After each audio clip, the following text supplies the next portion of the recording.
Assalamu alaikum. My name is Jannat Amishah. This is lecture number 2, chapter number 1. This is outline of our lecture number 2. Cost unit, cost center, cost object, responsibility center, cost allocation, cost apportionment, cost absorption. First of all, cost unit.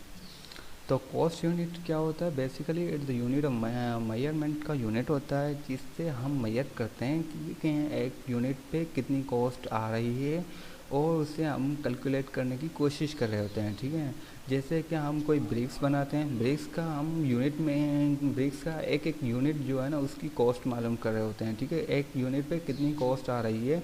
ठीक है, जैसे कि numbering में हम BRICS मालूम कर सकते हैं, वेट को हम किसी चीज़ में मालूम करते हैं, केजी या टन में हम मालूम करते हैं, लेंथ को किस चीज़ में मेजर करते हैं, मीटर, किलोमीटर, और it depend on nature and type of industry. और टाइप कौन सी इंडस्ट्री की है उसके हिसाब से हम उसको उसकी कॉस्ट मेजर कर रहे होते हैं। ठीक है, वो हम यूनिट कॉस्ट इस चीज़ में ही हमें मदद देता है कि एक यूनिट पे कितनी कॉस्ट आ रही है और उसे एक्सप्रेस करने में हमें मदद देती है, उसे हम यूनिट कॉस्ट कहते हैं।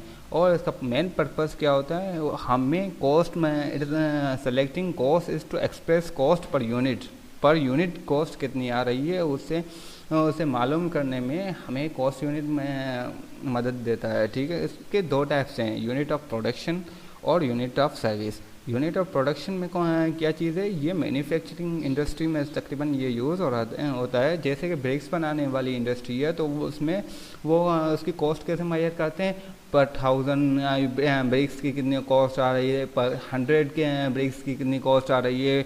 इस तरीके से उनका एक यूनिट डिफाइन होता है, उसी के हिसाब से वो उसकी कॉस्ट मेजर कर रहे होते हैं। और यूनिट ऑफ सर्विस में कैसे करते हैं? तकरीबन ये सर्विस इंडस्ट्री में यूज़ हो रहा है। जैसे कि कंप्यूटर सर्विस दे रहे हैं तो वो पर हावर पर डे के हिसाब से सर्विस दे रहे होते हैं। होटल में इस पर डे के हिसाब से, पर नाइट के हिसाब से दे रहे हैं। ठीक है, फ्लाइट पर किलोमीटर के हिसाब से दे रहे होते हैं। ऐसे ऐसे सर्विस यूनिट में, यूनिट ऑफ सर्विस में, ऐसे सर्विस इंडस्ट्रीज में ऐसे मेजर किया जाता है। और उसके बाद हमारा है cost centre. Cost centre basically क्या है? एक लोकेशन भी हो सकती है, एक इक्विपमेंट भी हो सकता है, पर्सन भी हो सकता है, फॉर विच कॉस्ट में भी असर्टेन।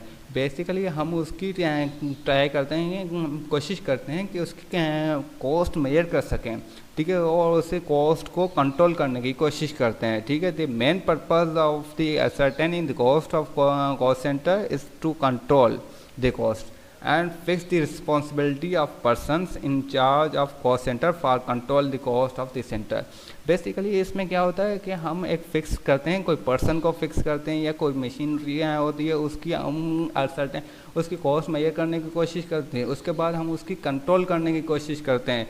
जैसे इसमें कुछ टाइप आ जाते हैं। ठीक है, पर्सनल कॉस्ट सेंटर होता है। पर्सनल कॉस्ट सेंटर में एक पर्सन होता है। ठीक है, पर्सन इन्वॉल्व होता है, एक ग्रुप इन्वॉल्व होता है।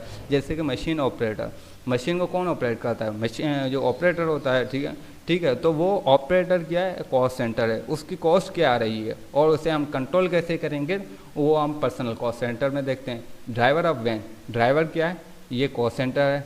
ठीक है, ये पर्सनल कॉस्ट सेंटर है। इम्पर्सनल कॉस्ट सेंटर में क्या आता है? एक लोकेशन होती है और आइटम भी हो सकता है, इक्विपमेंट भी हो सकता है, group of these means in सब चीज़ों का कोई ग्रुप भी हो सकता है। जैसे कि फैक्ट्री आ गई, फैक्ट्री खुद क्या है? एक कॉस्ट सेंटर है। ठीक है, उस पर एक कॉस्ट आ रही होती है। ठीक है ना, उसे हम मालूम करने की कोशिश करते हैं कि इस फैक्ट्री पे कितनी कॉस्ट आ रही है और उसके हिसाब से हम उसे कंट्रोल करने की कोशिश करते हैं। एक सेल्स एरिया में हमारे जो सेल्स एरिया है उस पर कितना खर्चा आ रहा है उसे हम कैलकुलेट करने की कोशिश करते हैं और उसे कंट्रोल कैसे किया जाए। और मशीन में हमारा रिपेयरिंग मेंटेनेंस का खर्चा क्या आ रहा है, मशीन कितने में पड़ रही है, उसकी कॉस्ट हम मालूम करने की कोशिश करते हैं। इसी तरीके से इम्पर्सनल कॉस्ट सेंटर होता है। प्रोडक्शन कॉस्ट सेंटर क्या होता है? Centre where the actual production work place, जहाँ पे एक्चुअल वर्क प्लेस हो रहा है। जैसे कि हम एग्जांपल ले सकते हैं, ऑटो मैन्युफैक्चरिंग कंपनी की भी ले सकते हैं। ठीक है, वहाँ पे जो मैन्युफैक्चरिंग हो रही है, असेंबलिंग हो रही है, तो इस तरीके से वो जो प्रोडक्शन कर रहे हैं ना उस हिसाब से हम उसका कॉस्ट सेंटर दे सकते हैं। यहाँ पे एग्जांपल दिया हुआ है, in textile mill, spinning department, weaving department, dyeing department का एक प्रोडक्शन हो रहा है, तो ये सारे डिपार्टमेंट क्या है, एक प्रोडक्शन सेंटर है। उसके बाद हमारा service cost centre, it is cost centre which render services to production centres and other cost centres. Example क्या आ रहा है, store department, repair and maintenance department आ रहे हैं, ये सर्विस, ये हमें सर्विस दे रहे होते हैं, ठीक है ना। तो हर एक डिपार्टमेंट अपनी एक कॉस्ट बताता है, एक कॉस्ट हो रही होती है उसमें, और उसकी कॉस्ट को कंट्रोल करने की कोशिश करते हैं। और ऑपरेशन कॉस्ट सेंटर, जहाँ पे ऑपरेशन हो रहे हैं, एक बंदा या एक मशीन सिमिलर प्रोडक्शन दे रहा है, सिमिलर ऑपरेशन कर रहा है, तो उस पर कॉस्ट क्या आ रही है। और प्रोसेस, एक मुकम्मल प्रोसेस जो है होता है, जैसे कि हम कोई मैन्युफैक्चरिंग कंपनी है तो उसमें वेविंग, जैसे एक टेक्सटाइल में मिल है, उस पर स्पिनिंग पे कितना प्रोसेस, स्पिनिंग प्रोसेस पे क्या खर्चा आ रहा है, और वेविंग में क्या आ रहा है, तो उसको कंट्रोल करने की कोशिश करते हैं। उसके बाद cost object, basically cost object जो भी ऑब्जेक्ट्स हो रहे हैं ना, जैसे हमारा प्रोडक्ट भी है एक ऑब्जेक्ट है, सर्विस भी एक ऑब्जेक्ट है, प्रोसेस भी एक ऑब्जेक्ट है, एक्टिविटी भी एक ऑब्जेक्ट है। तो उन सबको मेजर करने के अलग अलग पैरामीटर्स हैं, मेजरमेंट, सेपरेट मेजरमेंट इंस्ट्रूमेंट है, और उसकी कॉस्ट मेजर करने के सेपरेट तरीके हैं, ठीक है ना। जैसे कि एक प्रोडक्ट कंप्यूटर है तो उसकी कॉस्ट अलग होगी, ठीक है। सर्विस दे रहे हैं तो उसकी कॉस्ट अलग होगी, स्पेनिंग प्रोसेस है तो उसकी कॉस्ट अलग होगी, प्लेसिंग ऑर्डर्स है तो उसकी कॉस्ट अलग होगी। इसी तरीके से कॉस्ट ऑब्जेक्ट, और उसको हम डिफाइन कैसे कर सकते हैं, cost object may be define as anything for which a separate measurement of cost is required. उसकी एक सेपरेट मेजरमेंट होती है, ठीक है ना। जो प्रोडक्ट की अलग, जाहिर बात है, अलग मेजरमेंट होगी और सर्विस की अलग मेजरमेंट होगी, तो इसी तरीके से कॉस्ट ऑब्जेक्ट होते हैं। उसके बाद हमारा है रिस्पॉन्सिबिलिटी सेंटर। रिस्पॉन्सिबिलिटी सेंटर क्या होता है, इसकी सबसे पहले हम मीनिंग देखते हैं, ठीक है ना। Responsibility centre is the unit of function, एक यूनिट ऑफ फंक्शन होता है किसी ऑर्गेनाइजेशन का। वो किसके कंट्रोल में होता है, एक मैनेजर के कंट्रोल में, वो डायरेक्टली रिस्पॉन्सिबल होता है उसकी परफॉर्मेंस पे। जैसे कि कॉस्ट सेंटर होता है, कॉस्ट सेंटर में जो भी हमारे कॉस्ट आ रही होती है, all means here compile the records all kind of cost.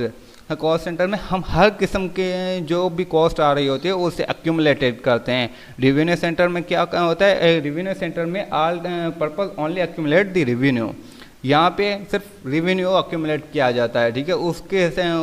उसमें जो उसमें रेवेन्यू के हवाले से जो भी कॉस्ट आ रही होती वो हम मेजर करते हैं। और प्रॉफिट सेंटर में क्या होता है, profit centre is responsibility centre for which both cost and revenue are accumulated. यहाँ पे दोनों आ रहे होते हैं, कॉस्ट प्लस रेवेन्यू आ रहा है। कंट्रीब्यूशन सेंटर में क्या होता है, is responsible centre for which variable cost, variable cost क्या होती है, जो पर यूनिट चेंज हो रही होती है, और फिक्स्ड कॉस्ट क्या होती है, जो पर यूनिट फिक्स होती है, ठीक है ना। यहाँ पे variable cost plus revenue accumulate किया जाता है। इन्वेस्टमेंट सेंटर में क्या होता है, investment centre is the responsibility centre for which cost, revenues and investment in asset are accumulated. और उसके बाद हमारा जाता है कॉस्ट एलोकेशन। बेसिकली हम इस वर्ड से ही हम देख रहे हैं कि कॉस्ट की एलोकेशन कैसे की जा रही है। Allocation of cost is process of charging the full amount of individual item of cost directly to the cost center for which this item of was incurred। और इसमें एग्जांपल ये दे रहा है कि एक कंपनी है, ठीक है, कंपनी के मुख्तलिफ डिपार्टमेंट है, तो सब मुख्तलिफ डिपार्टमेंट में जो अलग अलग मीटर दिया जाए तो उसकी जो बिल आएगा तो मुख्तलिफ डिपार्टमेंट में डिस्ट्रीब्यूशन मुख्तलिफ डिपार्टमेंट का अलग अलग आएगा। जो वो यूनिट यूज़ कर रहे होते हैं वो उसी को पे करने के लायबल हैं, ठीक है। तो वो सबकी एलोकेशन हो गई है, ठीक है ना। सबको अलग एलोकेशन कर रहे हैं, अलग अलग मीटर दे रहे हैं, तो उसकी हर डिपार्टमेंट की अलग एलोकेशन होगी, उसकी कॉस्ट अलग होगी। प्रोडक्शन की जाहिर बात है, वहाँ पे प्रोडक्शन हो रही है, मशीनरी यूज़ हो रही थी, उनकी कॉस्ट ज़्यादा आएगी। बनस्पत HR वहाँ पे सिर्फ कंप्यूटर वगैरह यूज़ हो रहा है और बल्ब फैन AC वगैरह यूज़ हो रही होती है, ठीक है। और उसके बाद हमारा cost apportionment. Cost apportionment is apportionment of cost is process of charging the proportion. यहाँ पे प्रोपोर्शन होता है of common items of cost to 2 और more cost centre on the same equitable basis. यहाँ पे एग्जांपल दिया हुआ है, where only 1 electric meter installed in a factory, the common electricity charge should be apportioned to all the department on the basis of number of lights point of floor of area. यहाँ पे basically ये इस example का मतलब ये है कि एक कंपनी है तो उसमें सिर्फ 1 मीटर लगा हुआ, तो उसमें एक बिल आएगा तो वो उसे डिवाइड कैसे करेंगे, वहाँ पे कितने फैंस हैं, कितने लाइट्स लगी हुई है हर फ्लोर पे, और कितनी मशीनरी वगैरह यूज़ हो रही है, तो उसी हिसाब से वो डिवाइड करते हैं, उनके प्रोपोर्शन के हिसाब से वो बिल डिवाइड करते हैं। उसके बाद कॉस्ट अपॉर्शन, यहाँ पे apportion of cost is charging cost for the cost centre.